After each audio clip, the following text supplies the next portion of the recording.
Hello everyone. तो ये part इस तरह से स्टार्ट होता है कि उस सुनसान गली में एक इनडिसेंट पर्सन था। वो हाई स्कूलर को कोई भी ट्रॉमा देता उससे पहले ही रुआन यू से बचा लेती है और फिर पुलिस को कॉल करके बुलाती है। पुलिस कहते हैं कि यहाँ पर कोई सीसीटीवी नहीं लगा हुआ और उसको इंस्टॉल करने में शायद 1-2 दिन लग जाए। पर रुआन यू इतनी स्वीट थी कि वो सबसे पहले तो पोस्टर प्रिंट कराती है ताकि किसी और को भी इस ट्रॉमा से गुजरना ना पड़े। पर रात को जब वो ये पोस्टर लगा रही थी तो उसे बहुत डर लग रहा था, कोई उसका पीछा कर रहा था। इससे पहले कि वो किसी पर अटैक करती उसे मालूम पड़ जाता कि ये तो हॉय सॉन्ग ही था। हॉय सॉन्ग उसे अपने साथ एक जगह लेकर जाता है। वो दोनों खाना भी खा रहे थे लाइट सा और साथ साथ बातें भी कर रहे थे। वो उसे बताती है कि मैं बहुत डर गई थी। तो वो उससे कहने लगता है कि आइंदा सारी ब्रेवरी खुद दिखाने की बजाय किसी से हेल्प ले लेना। रोनियो को बहुत स्पेशल फील होता है कि अपने बारे में कह रहा है, लेकिन तुरंत ही बात बदल देता है। कहता है कि कॉप्स की हेल्प ले लेना। अब मामा तो वापस जा चुकी थी, लेकिन रुआन यू ने आज यहीं ठहरने का फैसला किया था।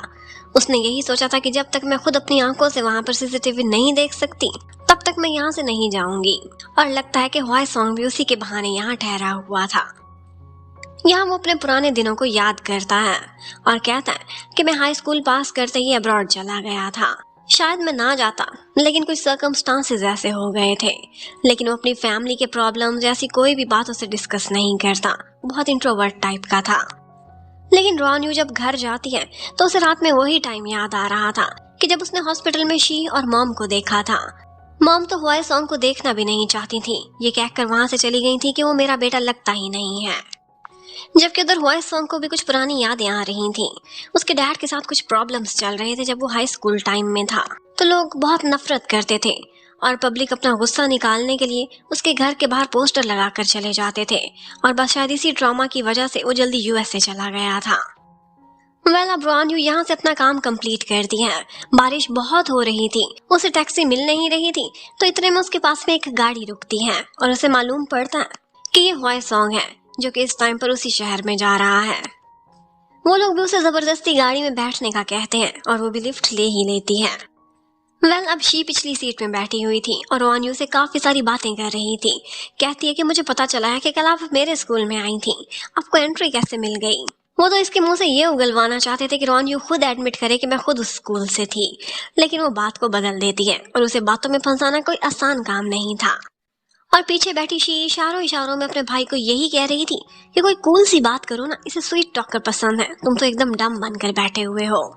फिर फाइनली थोड़ी देर बाद शी के उतरने का पॉइंट आ जाता है। वो तो उतर जाती है और ये दोनों लॉन्ग ड्राइव पर अपने शहर की तरफ जा रहे थे। रास्ते में बिल्कुल खामोशी थी, तो ऑकवर्डनेस को कवर करने के लिए हॉय सॉन्ग रेडियो चला देता है। लेकिन रेडियो पर चला क्या था, किस्मत खराब, शी कैन का ही गाना लगा हुआ था। तब वो तुरंत ही गाना बंद करता है और फिर उससे बात करता है। कहता है क्या तुमने एंडिंग सोच ली है नॉवेल की? क्या एंडिंग है, क्या मुझे बता सकती हो? वो कहती है कि एंडिंग में मैं एक सीन दूंगी कि जब ग्रेजुएशन के बाद यही हाई स्कूल स्टूडेंट्स एक ट्रिप पर जा रहे थे और उसी टाइम पर फीमेल लीड ने अपने दिल की बात मेन लीड को कहनी थी, लेकिन नहीं कह सकी थी और बस ये वर्ड इसी तरह रह गए। ये सुनते ही हॉय सॉन्ग का दिल टूट जाता है। असल में भी कुछ ऐसा ही हुआ था। ग्रेजुएशन के बाद उन लोगों ने एक ट्रिप पर जाना था। रोनियो बहुत एक्साइटेड थी। उसने पता चला लिया था कि दूसरे सेक्शन के लड़के भी जा रहे हैं और दूसरे ही सेक्शन में तो हॉय सॉन्ग था। वो बहुत एक्साइटेड थी। उसने पेपर से 1000 स्टार्स बनाए थे और सोचा था कि आज मैं जरूर उसे प्रपोज करूंगी, लेकिन इन दी एंड हॉय सॉन्ग आया ही नहीं था और यहीं से बस उसकी लव स्टोरी आधी अधूरी ही रह गई थी। वो यूएस से जा चुका था, उसने कभी भी उसके बाद उसे नहीं देखा था और फिर अचानक से अब ये लॉयर बनकर उसकी जिंदगी में आ चुका था। हॉय सॉन्ग उससे कहने लगता है कि अगर इस तरह की एंडिंग दोगी तो पब्लिक को पसंद नहीं आएगी, ये तो सैड एंडिंग है।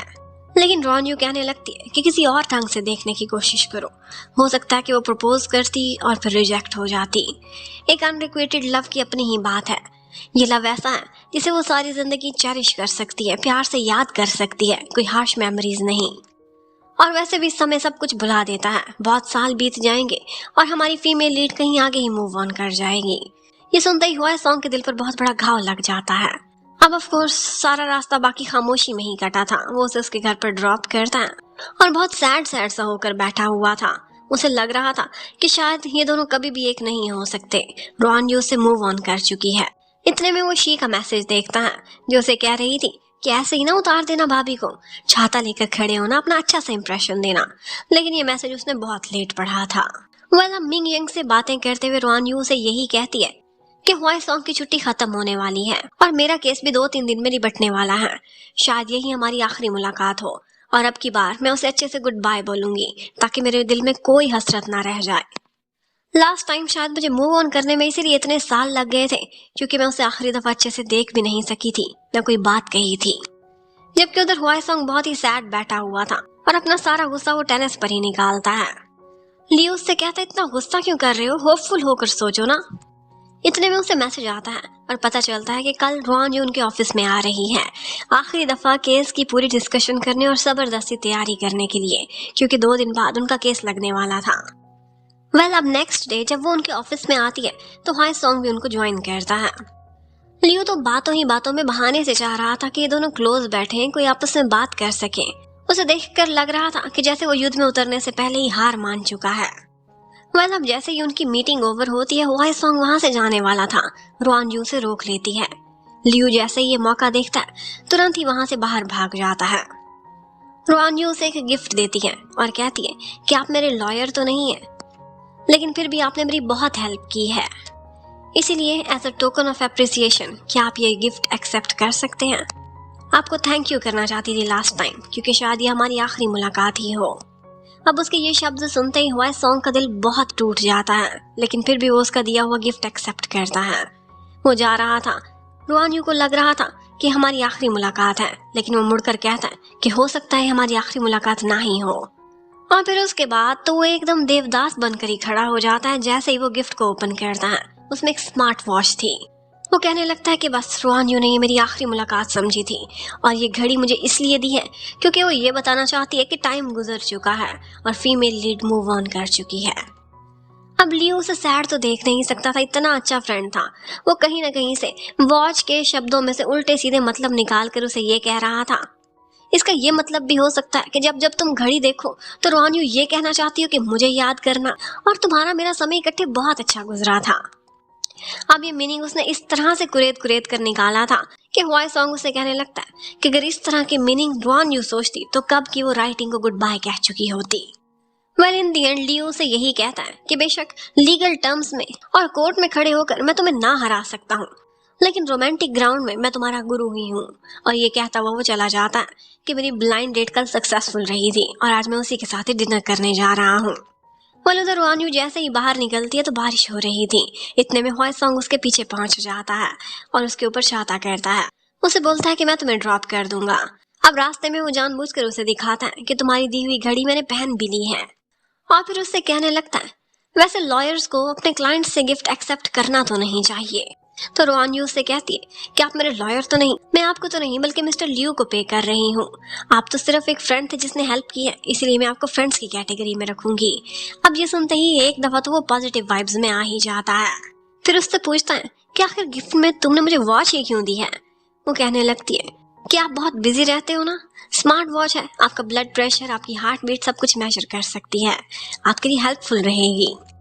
वेल, अब वो खुश हो जाता है और जैसे ही वो उसके घर के बाहर पहुंचता है तो अब हमारे हीरो की जबरदस्त एक्टिंग स्टार्ट हो जाती है, जो कि इनफैक्ट ओवर एक्टिंग ही थी।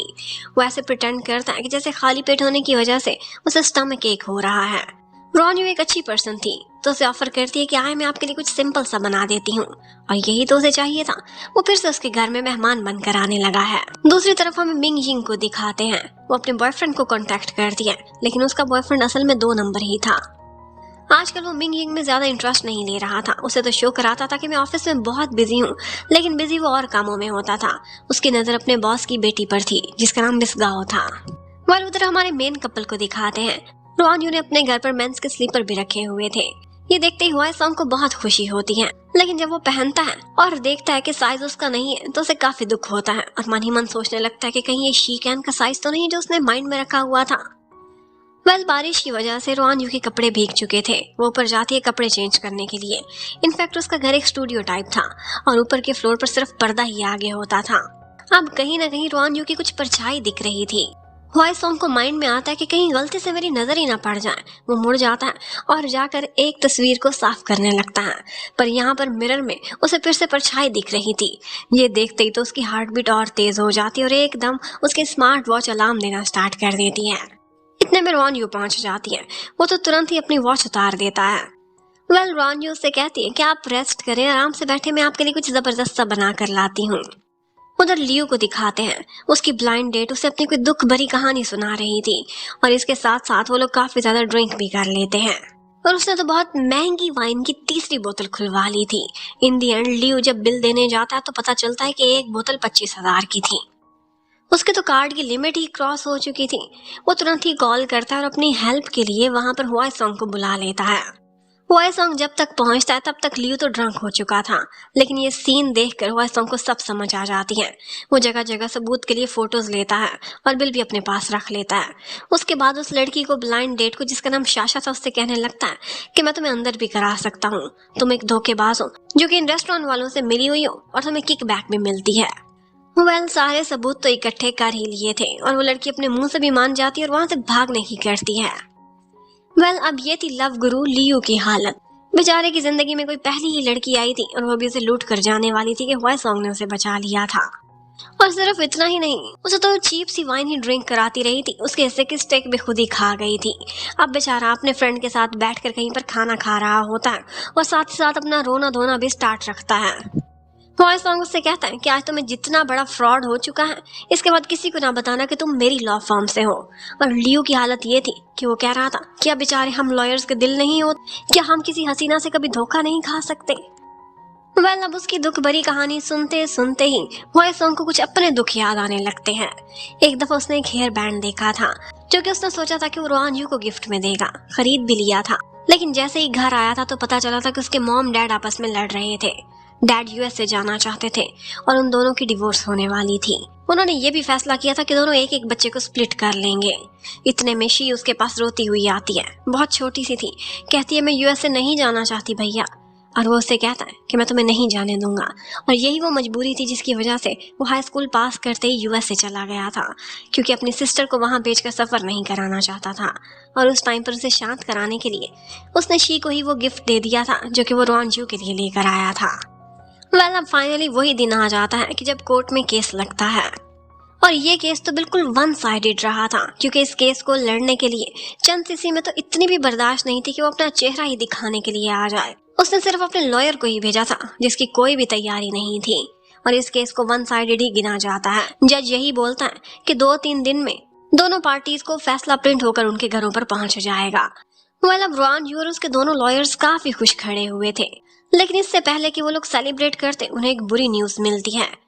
सोशल मीडिया पर चंद सीसी ने एक पोस्ट की थी और वो ये थी कि मैं इस दुनिया से जा रही हूँ। उसने खुद को खत्म कर लिया था और जाते जाते ये सारा इल्जाम उसने रॉन यू पर डाला था कि उसने ही उसे ये सारा कुछ करने पर मजबूर किया है। बेचारी की जिंदगी की इतनी बड़ी प्रॉब्लम सॉल्व होने वाली थी कि वो उससे भी बड़े गड्ढे में गिर गई थी। बस इसी के साथ ये पार्ट खत्म होता है। नेक्स्ट क्या होगा ये देखने के लिए स्टे कनेक्टेड। Bye bye.